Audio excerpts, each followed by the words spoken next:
전에 먼저 적을 제압하는 싸움의 고수. 꼭 자르죠. 빨리 끝내고 다 같이 쉬는 게 낫지. 감사합니다. HR인을 위한 고품격 꿀팁 방송. 오늘은 정동훈 변호사님을 모셨습니다. 변호사님, 간단하게 자기소개 먼저 부탁드립니다. 예, 저는 제야 변호사로 활동하고 있는 정동훈 변호사고요. 현재는 공익 활동으로 대법원과 서울 남부지방법원 국선 변호인을 맡고 있고 서울 소재 3개의 경찰서에 자문을 나가고 있습니다. 네, 소개 감사합니다. 우와! 좀 늦은 거 아니에요?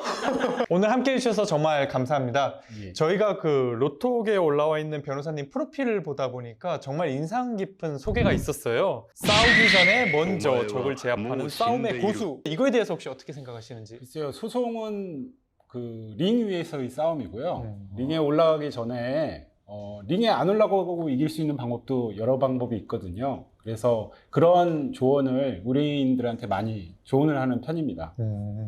법정에 올라가시기 전에 먼저 이렇게 찾아가서 탄전을 벌이시면 그렇지는 않고 정동훈 변호사님은 눈빛으로 상대방을 먼저 제압하는 날카로움을 가진 변호사님입니다. 이렇게 소개가 되어 있는데요. 눈빛 한번 부탁드려도 될까요? 렌즈가 깨질 것 같아요. 그럼 바로 오늘 주제로 들어가 보도록 하겠습니다. 오늘의 주제는 근로계약서 가이드입니다.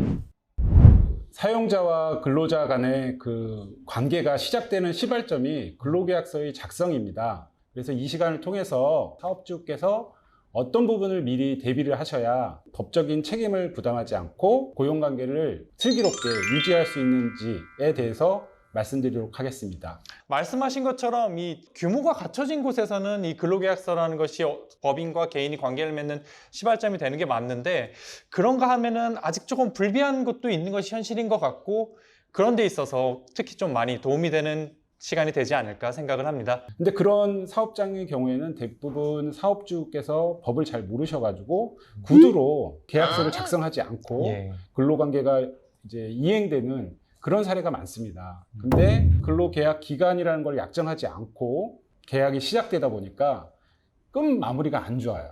근데 분쟁의 해결은 근로계약서가 작성됐느냐 안 됐느냐로 분쟁이 빨리 진화될 수도 있고 아니면 확정이 될 수도 있고, 그리고 구두 약정도 필요가 없어요.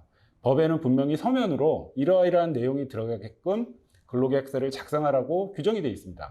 그리고 근로계약서를 작성하지 않으면 법적으로는 사용자는 형사책임을 지지만 근로자도 근로계약서가 없게 되면 자기 권리를 충분히 보장받지 못하는 그렇죠. 그런 피해를 입게 돼요. 그러면 근로계약서를 어떻게 작성하면 되느냐? 고용노동부 사이트에 가면 그 표준 근로계약서라고 해서 그 업종별로 한 5, 6가지 표준 계약서를 양식을 올려놓고 있습니다. 그걸 자기 사업장에 맞는 업종으로 다운받으셔가지고 작성하시면 법에 따라서 빠트림 없이 근로계약서를 작성할 수 있게 됩니다.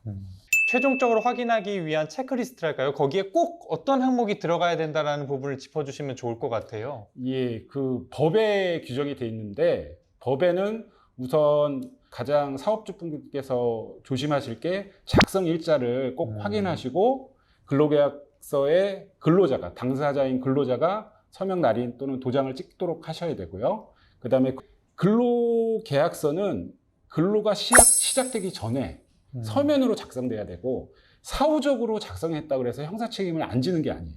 근로 장소, 그 다음에 근로의 내용을 규정하도록 되어 있습니다. 본사가 예를 들면 제주도로 이전을 했어요. 그러면 근로장소가 변경됐죠? 그러면 근로계약서 상의 그 내용대로 하면 근로자가 근로제공을 못 하겠죠. 하지만 업무 내용 같은 경우도 사실 명확하게 아레나를 규정해 놓는 경우는 사실 우리나라에서는 드문 것 같거든요. 제가 상담 사례가 있는데 근로자분께서 직무 자체가 교육 분야였어요. 근데 이 교육을 제공하는 근로자의 수준이 떨어지지 않게 일정 기간마다 시험을 봐서 시험에서 점수가 기준점을 하락하게 되면 그 직을 안 줘요. 근데 이분께서는 뭐 밉보셨는지 시험의 성적이 그 기준점 이상으로 나왔음에도 불구하고 교육부서에서 정비부서로 발령을 내버려요. 교육에서 정비로요? 예. 근데 정비는 또 정비 관련 자격증이 있어야만 그 직책에 따른 그 일을 맡길 수가 있는데 결국 정비부서에 가게 되면 제일 말단으로 일하게 되는. 이 부분은 부당 정근이나 부당 전직 구제 신청을 통해서 구제를 받으실 수 있습니다. 말씀을 듣다 보니까 판단 혹은 상식이 개입될 수 있는 여지가 좀 큰 것 같기도 합니다. 예, 그렇죠. 근본 취지가 너 나가라. 그렇죠. 이런 업무 악용이 될 배제의 수 성격이 있죠. 있느냐를 따지는 거예요. 그 다음이 이제 근로 시간의 중요한 문제인데 부분입니다. 근로 계약서에도 근로 시간이 들어가야 당연히 그 임금이 계산이 되겠죠. 그래서 그 시간에 대한 그 규정 약정도 계약서에 넣어야 되는데 대부분이 근로 시간이 문제가 되는 경우는 규칙적이지 않은 그런 근로를 하시는 분 경우에 원래 법에는 4시간이라면 휴게 시간을 주도록 돼 있거든요. 30분.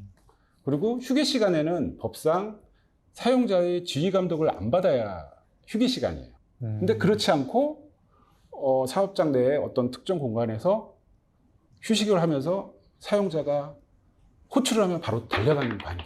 이러면 휴게가 아니거든요. 요거 때문에 또 분쟁이 되고 실제 사례들이 많고 소송도 많게 됩니다.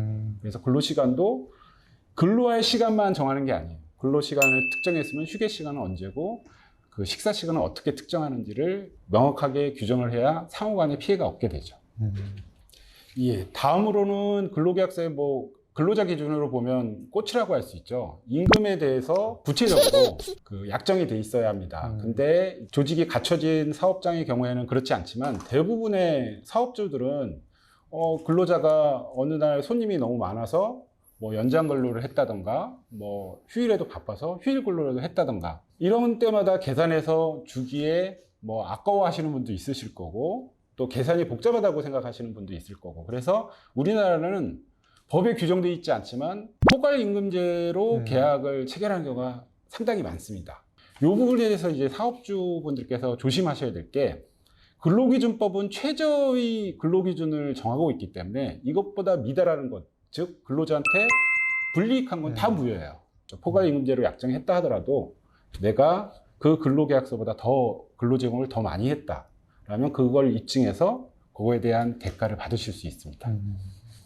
그럼 포괄임금제 같은 경우 사업주 측에서 보통 이렇게 초과 근무가 몇 시간까지 이렇게 발생할 수 있다는 조항을 반드시 달아놔야 된다는 말씀이시죠? 그렇죠. 포괄임금제의 총액을 정했으면 그 세부적으로 기본급은 얼마고 식비는 얼마고 그 다음에 주 근로일에 연장 근로 시간은 몇 시간이 돼서 거기에 대한 수당은 얼마이기 때문에 여기에 포함되어 있다. 이렇게 구체적으로 요 임금에 들어간 내용을 상세하게 기재하는 것이 향후의 법적 분쟁을 방지할 수 있겠죠. 저 딴 거는 기억 안 나는데 근로계약서에 그 임금 관련해서 여러 줄 있었던 건 기억이 나요. 제가 관심도도 더 거기에 있으니까 그렇고 그것만 보잖아요. 네, 뭐 이것만 보면 되지 뭐 이러면서 연봉 협상을 할 때 그냥 모든 연봉 같은 걸 회사에 위임한다 그리고 거기에 사인하라라는 그런 것도 있는데 그것도 괜찮은 건가요? 글쎄요, 위임하라는 그 사측의 그 요구가 수준에 따라서 근로계약이 무효가 될 수도 있겠죠. 왜냐하면 일방 당사자의 강요에 의해서 만약 근로계약서가 작성이 되고 서명이 됐다면 의사표시를 무효로 할 수 있는 그런 법적 그 주장을 할 수 있습니다. 그 다음에 추가적으로 휴가 관련 사항이라든가 일주일을 15시간 이상 근무한 경우는 주휴수당을 법에서는 그 지급하도록 되어 있거든요. 주휴수당에 관한 약정도 규정을 해야 되고 흔히 근로자가 어느 날 갑자기 퇴사를 해요. 예, 그러면 사용자 입장에서는 이거 손해배상 청구할 수 있지 않냐. 감정적으로 예, 그러면 사용자 측에서는 상담 오는 게 이게 가능하냐, 소송을 맡아줄 수 있냐. 결론적으로 말씀드리면 무단 퇴사하셨더라도 법적인 책임을 지지 않을 가능성이 거의 90% 이상이에요. 왜냐하면 모든 법의 근간은 헌법에 있어요. 헌법에 보면 근로의 자유라고 규정이 돼 있어요. 근로의 자유에는 퇴사의 자유도 당연히 포함돼서 근로기준법보다 더 강한 법이 근로자의 퇴사의 자유를 보장하고 있기 때문에 무단 퇴사를 하더라도 손해배상 책임을 받지 않을 가능성이 높다. HR 담당자들한테 굉장히 도움이 되는 내용 같아요. 그걸 자르죠. 눈빛으로 먼저 상대방을 제압하는 정동훈 변호사님. 국가가 평화롭다? 같이 하는 거 아니에요?